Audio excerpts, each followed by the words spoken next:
Et je reprends là aussi le cadre d'analyse de Marcel Gauchet, avec lequel j'ai fait un livre l'année dernière, sur le religieux et le politique, où l'idée, c'est que cette confrontation, finalement, et donc c'est plus qu'un marqueur identitaire, c'est aussi un cri de désespoir, finalement. C'est aussi un cri de désespoir de la part des croyants qui utilisent le stigmate blasphème pour dire eh bien, on n'a pas réussi par les partis politiques, on n'a pas réussi par les syndicats, on n'a pas réussi par les médias, donc on essaie la dernière chose, c'est le mot blasphème, on agite comme un hochet, voilà, et on essaie de le répéter. Est-ce que vous croyez, Henri Pénarus, que ces manifestations, ces intimidations, ces violences sont une tentation de rétablir le délit de blasphème, qui n'existe plus en France, mais on sait par exemple que l'Irlande est revenue dessus, puisqu'il y a une loi sur la diffamation du 1er janvier 2010 qui réactualise le droit de la presse et qui a créé en son article 36 un délit de blasphème puni d'une amende de 25 000 euros. Est-ce qu'on est dans ce cadre-là en France aujourd'hui ? Je le crains, parce que les trois monothéismes, le christianisme, le judaïsme et l'islam, sont profondément divisés au niveau de leurs adeptes. Je crois que la majorité des adeptes de ces trois monothéismes sont d'accord avec les règles de la laïcité, mais il y en a quand même un certain nombre qui, dans chaque monothéisme, voudraient bien rétablir un statut de droit public pour les religions. Et à partir de là, créer de nouvelles normes qui restaureraient les anciennes. Par exemple, pour le catholicisme, il n'y a pas si longtemps, une association s'était créée de catholiques intégristes qui s'appelait Droit et Liberté, et qui avait prétendu, par exemple, que La Dernière Tentation du Christ, le dernier film de Martin Scorsese, devait faire l'objet d'une mise en cause juridique parce qu'elle blessait, entre guillemets, les croyances des chrétiens. À quoi il faut répondre que si quelqu'un se sent blessé dès que sa croyance est mise en cause, c'est l'ouverture d'un nombre interminable de procès. Les protestants born again, nés à nouveau aux États-Unis d'Amérique, se sont blessés en Arkansas parce qu'on enseigne la biologie évolutionniste de Darwin, alors qu'ils interprètent littéralement le texte biblique qui dit « Dieu créa les animaux selon leur espèce ». Et ils disent « ça blesse notre interprétation de la Bible, donc il faut l'interdire ».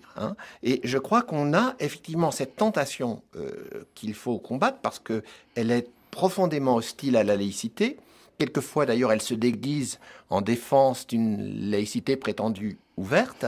Tentation de remettre en cause la stricte indépendance de la loi commune par rapport à la foi particulière de certains. C'est notamment ceux qui voulaient changer certains articles de la loi de 1905, nous y reviendrons. Oui. Mais n'y a-t-il pas des questions à poser finalement aux victimes, d'une certaine manière, de ces actions ?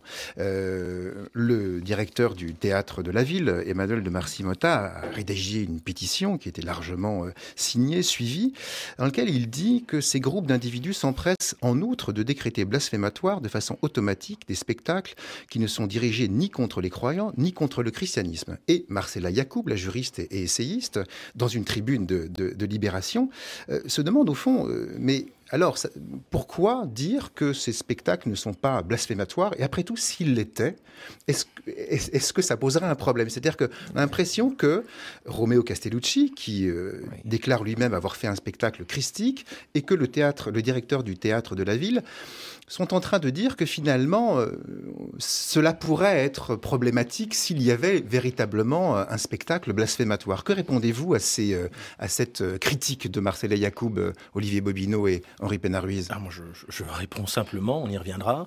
Nous sommes dans une société fondamentalement autonomique, démocratique et laïque. L'étalon, c'est le refus de poser une quelconque autocensure dès lors qu'il y a le respect aussi des personnes, y compris dans le cadre d'une violence physique. Et là, on voit bien que ce sont plutôt les intégristes de tous bords qui exercent une violence physique parce qu'ils sont désespérés, ils n'ont pas d'autres moyens, et que l'étalon, c'est la liberté de conscience pourvu qu'elle ne trouble pas l'ordre public. Point barre. Donc on pourrait faire une œuvre offensante, blasphématoire, pour vous, ça ne pose aucun problème. Mais pas dans la rue, nécessairement. Pour aller dans le même sens, je dirais qu'il y a deux lignes de défense, l'une faible et l'autre forte. La ligne de défense qui consiste à dire « mais ce n'était pas blasphématoire », c'était aussi ce qu'avait dit Martin Scorsese à propos de La Dernière Tentation du Christ, est peut-être trop faible, me semble-t-il, parce qu'on serait tenté de répondre quand bien même ce serait blasphématoire, ça ne doit pas faire l'objet d'un délit. Autrement dit, effectivement, je crois qu'aujourd'hui, il y a une pression telle de certaines religions que certaines personnes se croient obligées de se défendre, non pas en s'appuyant sur le principe républicain de laïcité qui distingue la loi commune de la foi particulière, mais en essayant d'argumenter en disant « mais je n'ai pas voulu blasphémer » ou « je n'ai pas blasphémé ». Je crois que la seule ligne de défense, c'est le fait de s'appuyer sur un principe de déliaison, de découplage radical de la loi commune et de la foi de certains.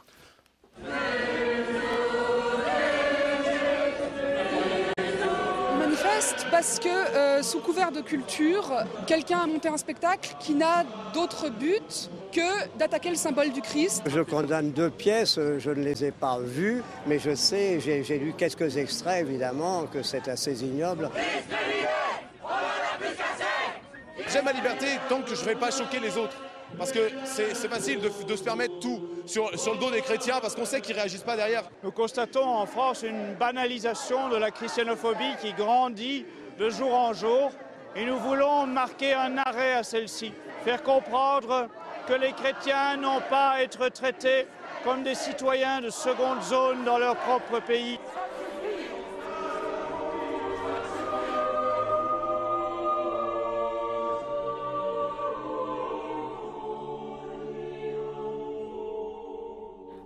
Henri Pénard-Ruiz, vous avez entendu ces chrétiens extrémistes qui manifestent donc devant le théâtre de la ville. Pourquoi vous avez entendu aussi le nouveau concept que l'on a vu apparaître justement de christianophobie à propos des caricatures aussi de Mahomet. On parle d'islamophobie.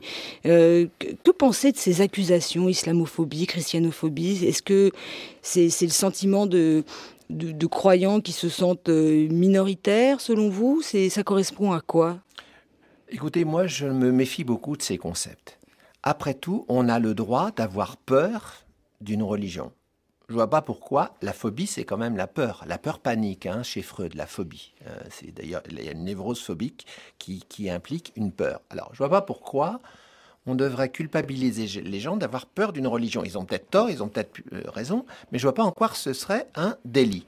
Il faut quand même reconnaître le droit de critiquer une religion, comme il faut reconnaître le droit de critiquer une idéologie. Vous avez des gens qui ont peur du communisme, vous avez des gens qui ont peur du libéralisme. Quand ils disent que le communisme ou le libéralisme n'est pas une bonne chose, on ne va pas leur sauter dessus en leur disant « mais c'est pas bien, vous respectez pas les communistes, vous respectez pas les libéraux ». Bon, donc si jamais on généralise ce principe qui érige en une sorte de délit de phobie, entre guillemets, par rapport à une religion et une idéologie, plus aucun débat ne sera possible. Il faut rappeler que Diderot a quand même été l'objet d'une censure lorsqu'il a publié La religieuse. Donc je crois que l'émancipation de la culture, c'est la liberté. La deuxième chose que je voudrais dire, pardonnez-moi, c'est qu'à propos des chrétiens, il faut savoir qu'il y a beaucoup de chrétiens, et j'ai sous les yeux un texte de l'Observatoire chrétien de la laïcité, qui sont aux antipodes de ces quelques manifestants qu'on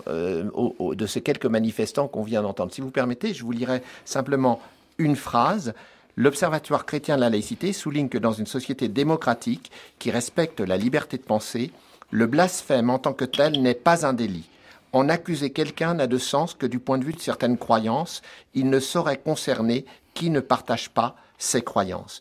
Et je crois que c'est très important de rappeler ça. C'est pas une affaire d'athée qui voudrait s'ériger en critique des chrétiens comme croyants. C'est une affaire de personnes qui, étant laïques, considèrent que la loi commune à tous ne peut pas dépendre de la croyance particulière à certains. Olivier Bobineau, comment interpréter au fond ce regain d'une forme de spiritualité radicale d'une certaine manière, dans un monde désenchanté? Je parlais tout à l'heure de Max Weber, et puis vous avez fait ce livre d'entretien notamment avec Marcel Gauchet, qui a parlé du désenchantement du monde et qui a considéré que le christianisme était la religion de la sortie de la religion ou sortie de la religion. Comment expliquer donc ce retour? Est-ce que ce ne sont que au fond des survivances ou bien une réaffirmation identitaire d'un monde largement désenchanté, mais aussi d'une certaine façon déshumanisé, et que ces groupes souhaiteraient précisément réenchanter. Oui, alors on va faire un peu de sociologie, d'histoire et d'anthropologie avec Marcel Gauchet en quelques secondes, qu'il m'en excuse. En un mot, on parle de retour de religiosité, de retour de Dieu, de retour de spirituel. Là, je suivrai Marcel Gauchet. Ce n'est pas tant l'âge spirituel, c'est l'âge identitaire. C'est-à-dire que dans un monde où, depuis les années 80, augmentation des risques, augmentation des incertitudes. Pour reprendre un terme classique, les sociétés, pendant longtemps, ont été fondées sur un projet commun, ce qu'on appelle la convivence. On va vivre ensemble. Aujourd'hui, l'enjeu, c'est que les horizons sont flous, sont incertains, y compris économiques, financiers, on le voit aujourd'hui, politiques. Les grandes idéologies se sont affaissées, pour ne pas dire se sont complètement détériorées. Qu'est-ce qui reste à l'individu pour se construire ? Qu'est-ce qui reste à l'individu pour construire son identité ? Un processus de construction de sens. Eh bien, il a à sa disposition une palette. Aujourd'hui, il a accès à une palette très variée. Et parmi ces palettes, il y a les traditions spirituelles. Il y a des religions. Et de fait, il va se saisir, il va bricoler, au sens de Lévi-Strauss, c'est-à-dire qu'il va faire avec ce qu'il a sous la main, et il va se l'approprier plus ou moins, tester, tâtonner et se construire par la même. Alors, est-ce que c'est pas ça auquel nous avons affaire aujourd'hui ? Parce que vous venez de parler de Marcel Gauchet, mais si on observe un peu la philosophie contemporaine et la philosophie critique contemporaine, à quoi assiste-t-on ? Au fond, nous voyons un philosophe italien comme Giorgio Agamben s'intéresser de près aux textes bibliques. Ou nous voyons René Girard aussi s'intéresser, considérer la Bible comme un gigantesque manuel d'anthropologie et d'ethnologie.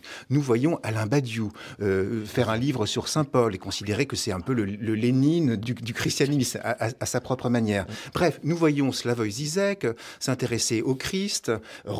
Est-ce que cela veut dire que finalement ces figures deviennent, ces fables deviennent au fond de gigantesques boîtes à outils, de mythes aujourd'hui, qui permettent aussi de mieux comprendre finalement la société contemporaine ? Comment expliquez-vous au fond ce retour de ces références religieuses aussi dans la pensée contemporaine, Henri Pénard-Ruiz ? Écoutez, moi je divergerais de Marcel Gauchet. Je ne considère pas que le christianisme soit une religion de la sortie de la religion. C'est complètement faux. Pour sortir, non pas de la religion chrétienne, mais de la domination de la religion chrétienne sur la sphère publique, il a fallu que le sang et les larmes coulent.